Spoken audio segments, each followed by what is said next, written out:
नमस्कार मित्रों, आप सभी का एपिक सनातन भूमि चैनल पर आपका एक बार फिर से स्वागत है।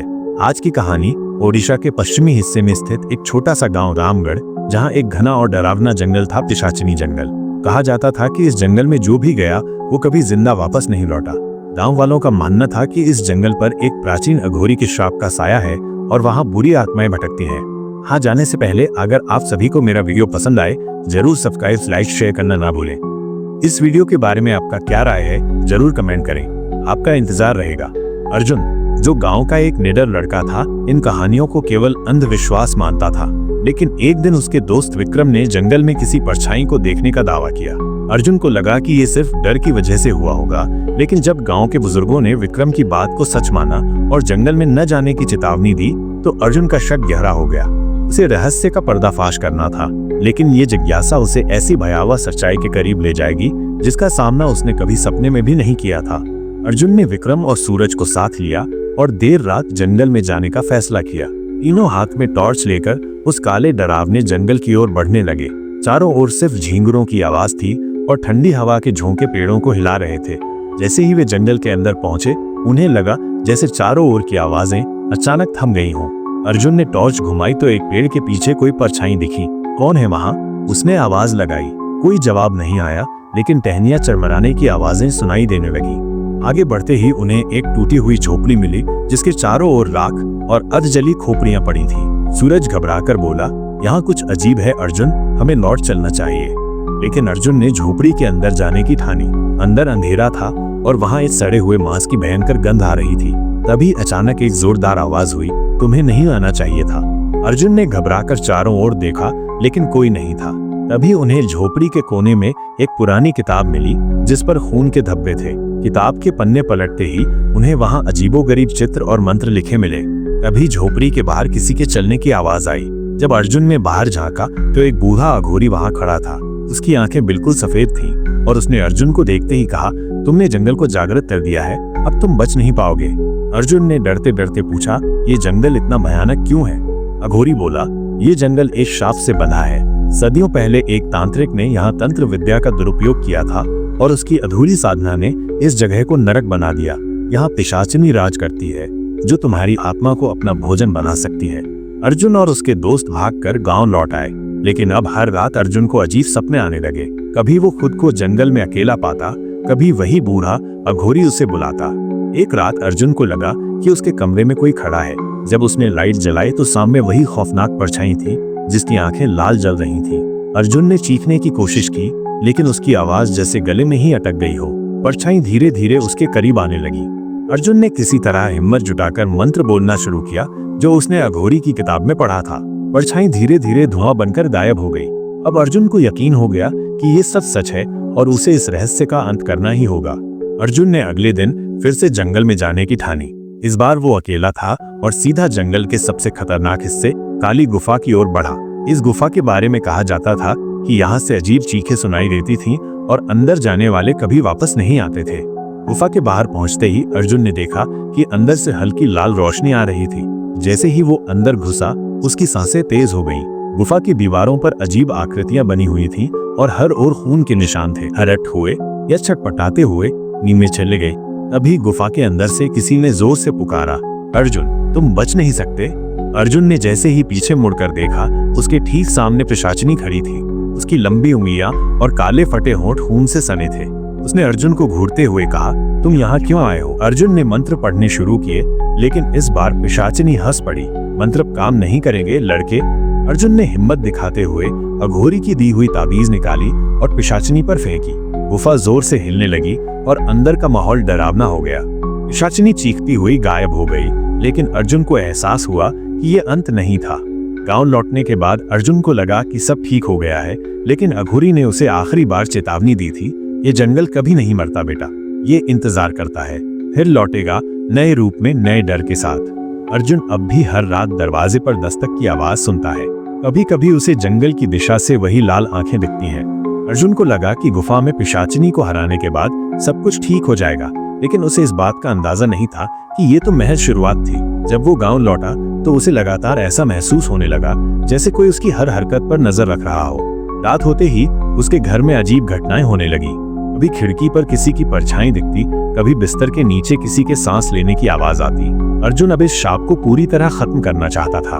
उस रात अर्जुन अपनी खाट पर लेटा ही था कि अचानक दरवाजे पर जोरदार दस्तक हुई। उसने हिम्मत करके दरवाजा खोला, लेकिन बाहर कोई नहीं था। वो वापस मुड़ा ही था कि तभी दरवाजे के पास जमीन पर एक गहरा खून का निशान दिखा।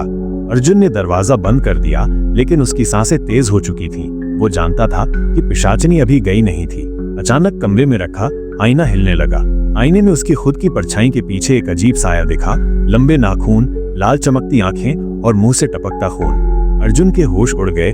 उसने जल्दी से मंत्रों का जाप शुरू किया, लेकिन तभी एक ठंडी हवा का झोंका उसके शरीर में उतरता चला गया।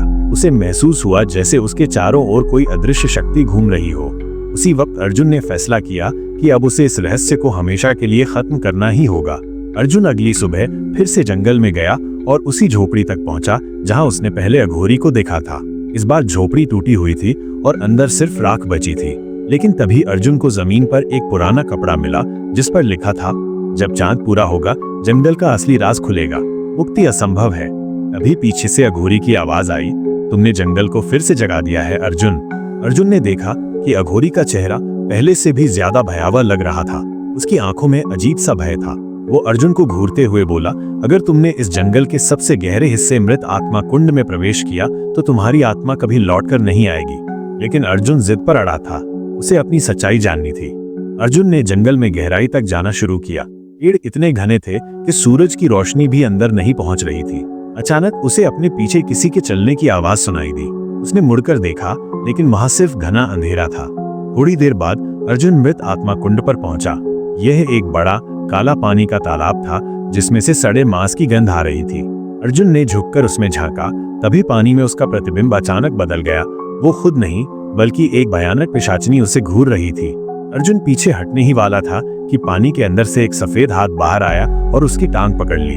अर्जुन चीखते हुए खुद को छुड़ाने की कोशिश करने लगा, लेकिन हाथ की पकड़ इतनी मजबूत थी कि उसे लगने लगा जैसे उसकी आत्मा खिंचती चली जा रही हो। तभी अर्जुन ने अपनी जेब से अघोरी की दी हुई ताबीज निकाली और पानी में फेंक दी। अचानक तालाब में उबाल आ गया और काले धुएं के साथ एक भयंकर चीख गूंजने लगी। अर्जुन किसी तरह अपनी जान बचाकर वहां से भागा, लेकिन अब उसकी हर हरकत के साथ अजीब परछाइयां उसे घेरने लगी थी। गांव लौटने के बाद अर्जुन को महसूस हुआ कि अब उसका शरीर धीरे धीरे ठंडा पड़ने लगा था। वो जब भी आईने में देखता, उसे अपनी आंखें लाल और अंधेरे से भरी नजर आती। रात में अर्जुन को महसूस हुआ कि उसके कमरे में कोई बैठा हुआ है। जैसे ही उसने टॉर्च जलाई तो सामने वही डरावनी परछाई दीवार पर चढ़ती चली गई। अर्जुन अब पूरी तरह समझ चुका था कि जंगल उसे छोड़ने वाला नहीं है। अगले दिन जब अर्जुन ने विक्रम और सूरज को सब कुछ बताया तो दोनों डर गए। सूरज बोला, हमें किसी तांत्रिक से मदद लेनी चाहिए, वरना ये आत्मा तुझे पूरी तरह खत्म कर देगी। अर्जुन ने गांव के सबसे बुजुर्ग तांत्रिक बाबा कालिदास की मदद लेने का फैसला किया। बाबा ने कहा, पिशाचिनी तुम्हारी आत्मा पर कब्जा करना चाहती है अर्जुन। अगर तुमने अगली पूर्णिमा तक जंगल में जाकर उसका सामना नहीं किया तो वो तुम्हें जिंदा खा जाएगी। अर्जुन ने डर को किनारे रखकर अगली पूर्णिमा की रात जंगल जाने की तैयारी की। जैसे ही वो जंगल में पहुंचा, चारों ओर अजीब सी सरसराहट होने लगी। पेड़ हिलने लगे और एक भयानक ठहाका जंगल में गूंज उठा। अर्जुन ने देखा कि पिशाचिनी सामने आ चुकी थी। उसकी आंखें अंगारे जैसी जल रही थीं और उसकी जीभ जमीन तक लटक रही थी। उसने अर्जुन की ओर बढ़ते हुए कहा, तुम अब मेरे हो। अर्जुन ने बिना देर किए मंत्रों का जाप शुरू कर दिया, लेकिन इस बार पिशाचिनी ज्यादा ताकतवर लग रही थी। उसने अर्जुन को उठाकर हवा में लटका दिया। अर्जुन की आंखों के आगे अंधेरा छाने लगा। अर्जुन के चारों ओर घना अंधेरा था। उसकी सांसें तेज हो रही थीं और उसे महसूस हो रहा था कि पिशाचिनी अब पूरी तरह उसके पास आ चुकी थी। हवा में एक अजीब सी बदबू फैली हुई थी और पेड़ों की शाखाएं एक दूसरे से टकरा रही थीं, जैसे कोई अदृश्य ताकत उन्हें हिला रही हो। पिशाचिनी की हंसी जंगल में गूंज रही थी। उसकी काली चिपचिपी उंगलियां अर्जुन के गले की ओर बढ़ रही थीं। अर्जुन ने मंत्रों का जाप करना शुरू किया, लेकिन इस बार वे काम नहीं कर रहे थे। अचानक उसकी आंखों के सामने काली धुंध छा गई और उसके कानों में अघोरी की आवाज गूंजने लगी, अर्जुन अपनी आत्मा को बचा, जल्दी कर। लेकिन अब बहुत देर हो चुकी थी। पिशाचिनी ने अर्जुन को हवा में उठा लिया और उसकी आंखों में झांकते हुए कहा, तुम बच नहीं सकते, तुम्हारा अंत यहीं होगा। अर्जुन ने अपनी जेब से अघोरी की दी हुई ताबीज निकालनी चाहिए, लेकिन उसकी उंगलियां कांप रही थीं। तभी एक जोरदार चीख गूंज उठी और अर्जुन को लगा जैसे जंगल खुद उसे निगलने वाला हो। तभी पीछे से विक्रम और सूरज आते दिखे। उनके हाथों में जलते हुए मशाल थे। सूरज चिल्लाया, अर्जुन ताबीज निकाल। अर्जुन ने पूरी ताकत जुटाकर ताबीज निकाली और पिशाचिनी पर फेंक दी। जैसे ही ताबीज उसके शरीर से टकराई, वो जोर जोर से चीखने लगी। उसकी त्वचा से धुएं के गुबार उठने लगे और उसकी आंखें खून के आंसू बहाने लगी। लेकिन पिशाचिनी ने आखिरी कोशिश की। उसने अर्जुन के चारों ओर हवा में बने एक रहस्यमय घेरों में उसे जकड़ लिया। अर्जुन की आंखों के सामने उसकी माँ का चेहरा दिखा, जो उसे बुला रही थी। अर्जुन लड़खड़ाने लगा, लेकिन तभी उसने महसूस किया कि उसके पीछे कोई खड़ा है। अर्जुन ने मुड़कर देखा, वो अघोरी था। अघोरी ने जोर से हुक्म दिया, अब शक्ति तुम्हारे हाथ में है अर्जुन, इस राक्षसी आत्मा का अंत करो।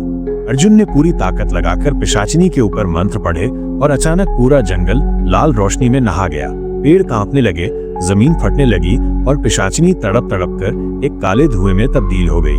पिशाचिनी के नष्ट होते ही अर्जुन जमीन पर गिर पड़ा। जंगल अब एक अजीब सी शांति में डूब गया था। सूरज और विक्रम दौड़कर उसके पास आए, लेकिन अर्जुन की आंखें बंद हो चुकी थीं। अघोरी ने अर्जुन की नब्ज टटोलते हुए कहा, उसने अपनी आत्मा का बलिदान दिया है, लेकिन ये जंगल अब मुक्त हो चुका है। अर्जुन की आंखें धीरे धीरे खुली और उसने हल्की आवाज में कहा, मैं जिंदा हूँ। अघोरी ने सिर हिलाया, तू जिंदा है, लेकिन जंगल तुझे कभी नहीं भूलेगा। गांव में लौटने के बाद अर्जुन की जिंदगी धीरे धीरे सामान्य हो गई, लेकिन कुछ चीजें वैसी नहीं थीं जैसी पहले थी। रात के अंधेरे में उसे अक्सर जंगल की दिशा से किसी के हंसने की आवाज सुनाई देती। एक दिन अर्जुन को अपनी खिड़की पर अजीब से खून के निशान दिखे। जब उसने उन्हें ध्यान से देखा तो पाया कि वे वही शापित मंत्र थे जो उस किताब में थे, जिसे उसने झोपड़ी में देखा था।